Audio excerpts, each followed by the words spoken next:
Hello everyone. Welcome to Inside Research Analytics Weekly Market Report. ഈ ഒരാഴ്ചയിലെ market report പ്രകാരം 2025 December 29 മുതൽ ജാനുവരി 2 വരെയുള്ള stock മാർക്കറ്റിലെ ന്യൂസാണ് നമ്മൾ ഇന്നിവിടെ ഡിസ്കസ് ചെയ്യാൻ പോകുന്നത്. ഇന്ത്യൻ ഓഹരി വിപണി ഈ ഒരാഴ്ച ശക്തമായ നേട്ടങ്ങളോടെയാണ് ക്ലോസ് ചെയ്തത്. നിഫ്റ്റി 50 26,300 ലെവലിൽ കടന്ന് പുതിയ ഓൾ ടൈം ഹൈ സൃഷ്ടിച്ചതാണ് ഈ ഒരാഴ്ചയിലെ ഏറ്റവും വലിയ ഹൈലൈറ്റായി മാറിയത്. സെൻസസും മികച്ച പ്രകടനമാണ് കാഴ്ചവെച്ചത്. Q3 കോർപ്പറേറ്റ് ബിസിനസ് അപ്ഡേറ്റുകൾ പ്രതീക്ഷിച്ചതിനേക്കാൾ മെച്ചപ്പെട്ടതായതും ഡിസംബർ മാസത്തെ ശക്തമായ ഓട്ടോ സെയിൽസ് ഡേറ്റയും നിക്ഷേപകരുടെ ആത്മവിശ്വാസം വർദ്ധിപ്പിച്ചു. കൂടാതെ IIP ഡേറ്റയിലെ ശക്തമായ തിരിച്ചുവരവും സ്ഥിരത പുലർത്തുന്ന GST കളക്ഷനുകളും വിപണിക്ക് ഉറച്ച പിന്തുണ നൽകിയിട്ടുണ്ട്. ആഴ്ച അവസാനത്തോടെ പ്രധാന ഇൻഡെക്സുകൾ എല്ലാം തന്നെ പോസിറ്റീവ് സോണിലായിരുന്നു. സെൻസസ് 720 പോയിന്റ് ഉയർന്ന് 85,762 നിഫ്റ്റി 286 പോയിന്റ് ഉയർന്ന് 26,388 ക്ലോസ് ചെയ്തത്. ഇത് നിഫ്റ്റിയുടെ പുതിയ റെക്കോർഡ് ക്ലോസ് ആണ്.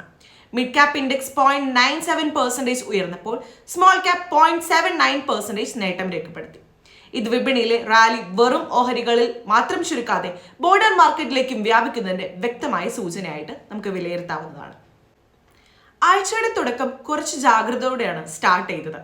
തിങ്കളാഴ്ച സെൻസസ് 345 പോയിന്റ് ഇടിഞ്ഞു. നിഫ്റ്റിയും നഷ്ടത്തിൽ തന്നെയാണ് ക്ലോസ് ചെയ്തത്. ചൊവ്വാഴ്ച വിപണി ഫ്ലാറ്റായി തുടരുകയും ചെയ്തു.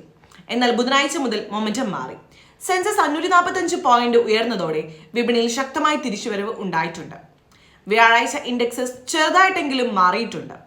വെള്ളിയാഴ്ച വീണ്ടും ശക്തമായ റാലിയാണ് കണ്ടത്. സെൻസസ് 573 പോയിന്റും നിഫ്റ്റി 182 പോയിന്റും ഉയർന്ന് ആഴ്ചയിലെ ഉയർന്ന ലെവലിൽ ക്ലോസ് ചെയ്തു. ആഴ്ചയുടെ അവസാനത്തെ 2 സെക്ഷനുകളിൽ കാണപ്പെട്ട ബൈയിങ് ഇൻട്രസ്റ്റ് വിപണിയിലെ ബൂളിഷ് സെന്റിമെന്റ് ശക്തമായെന്നാണ് വ്യക്തമാക്കുന്നത്. സാമ്പത്തിക ഡേറ്റകളും വിപണിക്ക് വലിയ പിന്തുണയായി മാറിയിട്ടുണ്ട്. IIP വളർച്ച 6.7 ആയി ഉയർന്നത് കഴിഞ്ഞ മാസത്തെ ദുർബലമായ ഡേറ്റയ്ക്ക് ശേഷം ശക്തമായിട്ടുള്ള തിരിച്ചുവരവാണ്. മാനുഫാക്ചറിംഗ് മേഖലയിൽ 8% വളർച്ചയും മൈനിങ് മേഖലയിൽ 5.4% വളർച്ചയും രേഖപ്പെടുത്തി.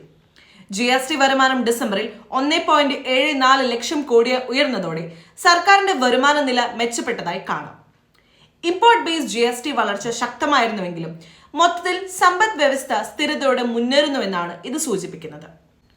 2025 മുഴുവൻ വർഷത്തേക്കുള്ള വളർച്ച 4.8 ആയി ഉയർന്നത് ഏഷ്യൻ മേഖലയിൽ സ്ഥിരതയുള്ള സാമ്പത്തിക പശ്ചാത്തലം ഉണ്ടതിന്റെ തെളിവാണ്. ഈ ഗ്ലോബൽ പോസിറ്റീവ് ന്യൂസുകൾ എല്ലാം തന്നെ ഇന്ത്യൻ വിപണിയിലും റിസ്ക് അപ്പറ്റൈറ്റ് വർദ്ധിക്കാൻ സഹായിക്കുന്നതാണ്. അപ്പോൾ എല്ലാവർക്കും നല്ലൊരു ഇൻവെസ്റ്റിംഗ് വീക്ക് നേരുന്നു. Thank you for watching.